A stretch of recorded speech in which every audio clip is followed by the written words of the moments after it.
I was in Cancun for one of my best friend's sister's wedding a couple summers ago. We went to a little touristy town called Playa del Carmen to shop and eat one day, and we figured this would be the best time to try and find some weed. We were walking around little shops, picking up pipes and saying "Mota" until we could catch the shop owner's attention. At one point, we kind of split up, and then I see my friend from a distance signaling with his head to come over there. It's this older Mexican guy in a silk button-down and starts leading us in between two buildings down a little alleyway. It seemed like it took an hour before we finally stopped in a little courtyard behind the buildings with cracked walls coated in graffiti. Another man walks out of the building and starts talking to the man who brought us there. Their body language was unreadable, which made things all the more sketchy. At this point, I thought they were going to pull their Glocks from their waistlines and kill us right there. All of a sudden, a bag drops from the top of the building and one of the men picks it up instantly. He shows it to us and says, $100, and we said all we had was $30. He gave us this look that yelled, "Are you fucking kidding me?" and continued to say, $100. I was ready to say fuck it and run because I was legitimately scared. My buddy reiterates that all we have is $30, and the two men finally huddle up, take almost all the weed out of the bag, hand it to us, and say, "Go, go." Sketchiest drug deal for me.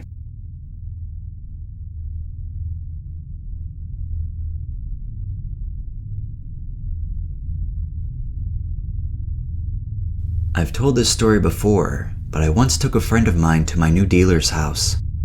This new dealer was a wannabe thug from Port Huron, Michigan, pronounced Poho if you're a white thug. But this guy always tried to come off as tough and would always make sure you knew he had a gun on him at all times.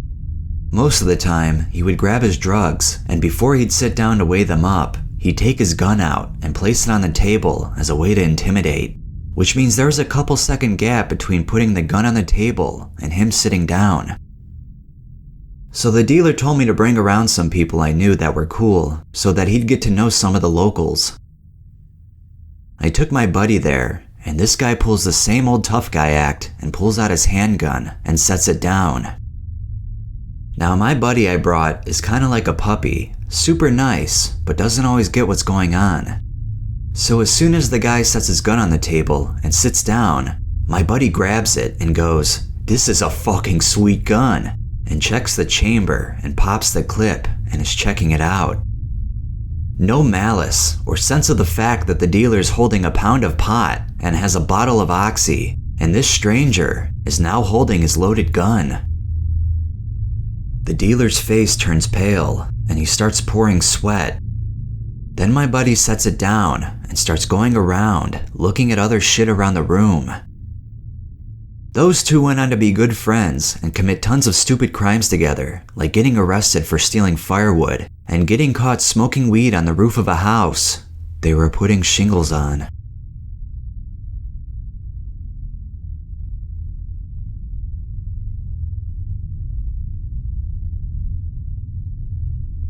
I went to a San Jose crack house once to get rid of some product with my business associate. We were meeting a guy there who told us to come by. When we got there, he whispered through the front door that we would have to climb in through the window because people would freak out if the door was open. We proceeded to do so, and inside was, well, it was the worst display of the decay of humanity I've ever seen. Piles of trash, vomit, drug apparatus, and food lay rotting and festering. Everyone inside was skinny, twitching, and covered in scabs. One guy sat in the corner talking to himself, apparently in argument, gesticulating with the gun in his hand. My friend I was with at the time, who was fucking insane, just laughs, goes and sits down with the gun-wielding schizophrenic, and proceeds to ask him if he follows any neuroprotective habits or takes any nootropics during his binges. I did what I came there to do, got the fuck out, and never went back to San Jose.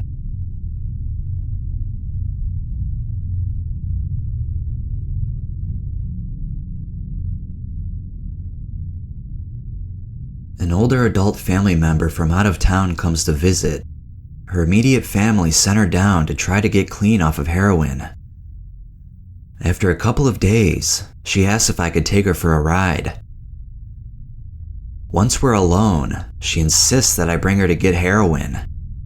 Foolishly, I decide to try to help her and insist that I have no connections.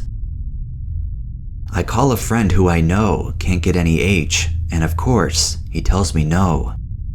She threatens to tell my parents about my drug use and sales if I don't find some. She's crazed at this point, but I'm stubborn, so I tell her I can't find any. She insists that we drive around looking for some, so she starts giving me directions, looking for low-income areas to stop at. Eventually, we end up down a one-way street, and as we got to the end, about 15 people wander out into the road and block the car. They look at me, and several of them pull out guns, and others start pounding on the glass. Still at an age where I underestimated the power of addiction, I was shocked as I see the family member excitedly open the door and hop out into their midst. I'm left with a couple of armed guys and a group of others, all staring at me. A couple making jokes about, "You lost now, you done turned down the wrong street, little man," etc. Fortunately, they were joking around, so the spirit was light, given the fact that I was surrounded by armed guys. Eventually, she comes back with a bag of heroin. Apparently, she was so excited to get it, she didn't stop to carefully examine it. After we drove away, I looked at it and told her that it was clearly cocaine. She tasted it and started freaking out. Eventually, she insisted that I drop her off to wander in a touristy area, so I did. She never found any, as far as I know. I took the coke and gave it to my cokehead girlfriend.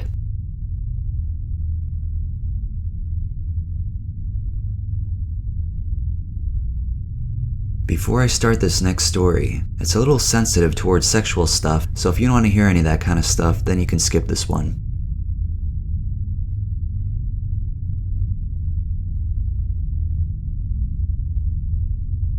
A guy was selling Roxy's like 50 miles away from us, and a friend and I traveled to buy them. He insisted that we climb into a back window, where we found him stark naked. He laughed when we stopped and stared at the ceiling and asked us to follow him. He leads us into another room, where two very zombied out naked women were at. He was apparently their pimp and insisted that we fuck them, that he'd throw in a free round with them along with our purchase. It was incredibly sad. The women seemed willing, but almost certainly were only willing because of their unbearable addictions.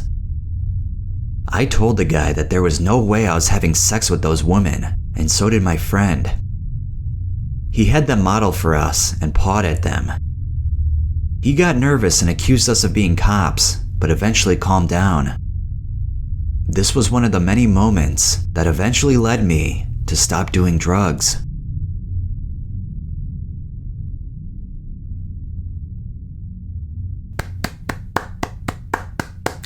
Cheers to those men for not, going forward with what that pimp was telling them to do. I know damn well there's people out there who would have. Those poor women who are suffering with that guy, just can't imagine. So I applaud those two gentlemen. Let's move on to the next story.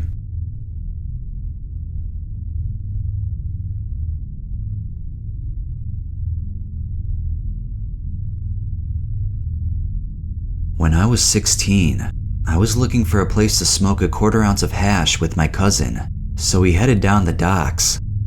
It's a small city, so it's only about a 10 minutes walk from the center and not too remote. We found a little alley there to roll up. After sparking up, we hear some dude shouting my cousin's name. This alley is at the back end of some houses and apartments, and there's a dude hanging out a 3rd floor window, shouting. Turns out, it's a scumbag friend of my cousin who's renting there, and he invites us up. Him and his buddies, 2 boys, 2 girls, ends up being wrecked on Class A's, which he calls snowballs. I've become pretty informed about drugs since, and I still don't know what snowballs are. He offers me some, and I refuse. I'm a relatively innocent 16-year-old at this stage. So we're in his bedsit with his fucked friends, and he asked my cousin if he can build a joint off our quarter. No problem, but for some reason, he does it in the bathroom. Whatever. Except, when he hands the quarter back, it's barely enough for a joint. I confront him about the missing hash, and he pulls a steak knife from his fucking sock. Clearly, he was prepared for this eventuality. So here we are, stuck on the 3rd floor of a bedsit, with a knife-wielding junkie between us and the door. We're in trouble. But just then, one of his junkie friends, one of the girls, hug tackles him onto the bed, and we run for it. Outside his bedsit, we're in the black dark hallway, and the only other handle is locked. He's locked it to trap us. Fuck. But I see a sliver of light at the opposite side, try for a handle, and burst through. A fire exit or something. I full sprint down the flights of stairs and get out of there. Forget the hash, he can have it. Although we came back a few hours later and smashed his windows.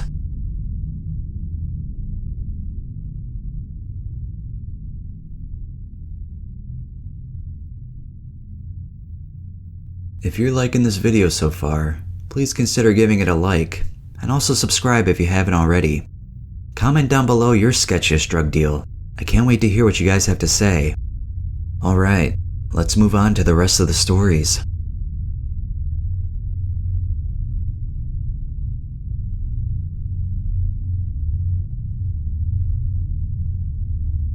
I was taking 750 kilograms of P2NP to a guy. Backed the trailer with it into his open garage, unhooked, and drove into the driveway. I knocked on the door to pick up the cash. We'd done business before, and he said wait at XY place at this o'clock and wear a specific hat, which he gave me. So I went there, did as was asked. A massive black police officer walked up to me, and I'm talking Terry Crews kind of massive, said he wanted a word. I almost shit myself. He walked into the nearest alley and he popped the trunk to a car, and there was my money. He told me to get my car into the alley in 5 minutes, and he moved everything into my car, drove off, and never saw each other again. I didn't leave my house at all. I was so paranoid. No TV, no outward phone calls, no internet, nada. 3 days later, I got a call from the guy I sold to, saying it all went okay, and he would need some help shifting stuff already. First thing I asked was what the fuck happened, explained it was an officer that handled the cash. After about a minute of non-stop laughter on his end, he said it was a college friend of his who was a part-time stripper. The next day, I got another call back from him after he had spoken to the big black police stripper, and he said he was just about to go to a bachelorette party and was already in the mindset. Funny in hindsight, but shit, I have never felt such paranoia in my life.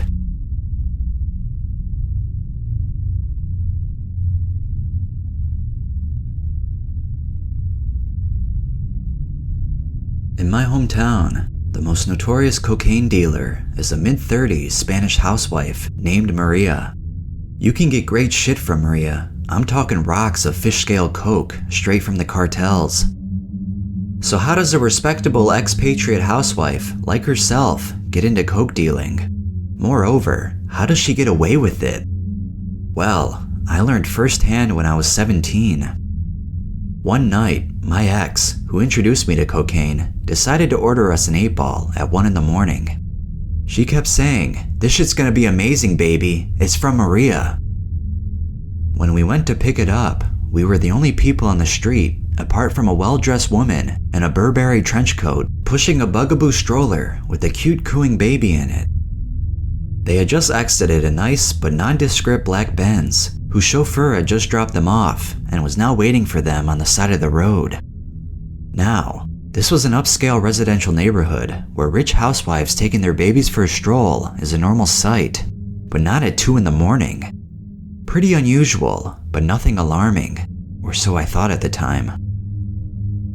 When the woman approached us and warmly greeted my ex by name, I realized that this was Maria, and to my own shock, I realized that the reason she's the most successful cocaine dealer in the country is because of her fucking kid. You see, Maria hides the cocaine in a secret compartment of her baby stroller. I can't even imagine the look on my own face when she reached into her baby stroller, tickled the child on the head, and pulled out an 8-ball of cocaine from behind its pillow. It's brilliant, really, but so fucked up.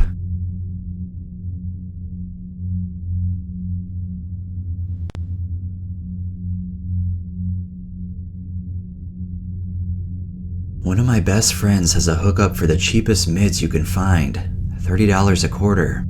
Stemmy seedy shit, but still gets you good and stoned, and literally less than half the price of anyone else, so fuck it. The guy who sells is pretty much a small-time middleman heroin dealer who also sells cheap weed, which means that 1, he is unreliable as fuck, and 2, we are never his priority because we're white stoner kids and he's got packs to move. So we're trying to buy it around 11 p.m. It's balls cold and had been dumping snow all day. This was before the polar vortex, but still shitty. He tells us to walk over to his house, which takes 20 minutes in sunshine, and the two of us trudge our asses across town into the cheap rent ghetto where he lives. We get there, boots full of snow, and there's nobody home except 2 big old rednecks in a pickup truck in his driveway. We call his ass, and he's buying shoes downtown, and he tells us to hold on. 30 fucking minutes later, we're out of cigarettes and getting numb when he finally rolls up and tells us to come into the kitchen. He pulls out some $200 Timbs or whatever and shows them off. Then his fucking grandma walks into the room and he gives her a big hug. She starts cooking dinner while he weighs out her bags and throws us an extra gram for the trouble while one of the rednecks stares me down from across the kitchen table. It took us like 1 hour of walking and close to another hour waiting in the snow just to get a couple sacks.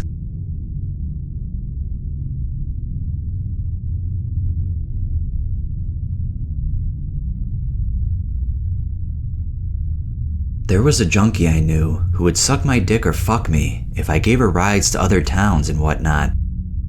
One night, she asked me to take her to the nearby city, which is 50 miles away. She sucked my dick on the way there, but then we had to wait in a McDonald's parking lot for around 2 hours. I fell asleep at the wheel waiting with her.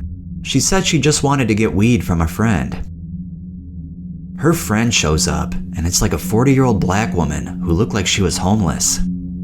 She pays her and is given a little thing of foil. When I'm driving back to her house, she looks at me and says, "Yeah, I lied about getting weed. This is heroin." I was freaking out because I did not want to risk being pulled over and be arrested for possession of heroin, but she told me she'd eat it if we got stopped. So if we got stopped, it was either get arrested or let her OD or something in my car. To make up for lying, she sucked my dick again on the way back. I didn't talk to her for a few months until she texted me again, asking to be picked up from a friend's house in the city I mentioned, to go to another house. She didn't mention her friend would be joining us. We're all three driving in the city when all of a sudden, her friend is in the back seat, starting to prepare some heroin to mainline into his fucking arm. I had no idea what to do at this point and just didn't say a word. He had a spoon, a syringe, and all that other shit, and actually did heroin while I was driving. I got them to the other house, safe and sound.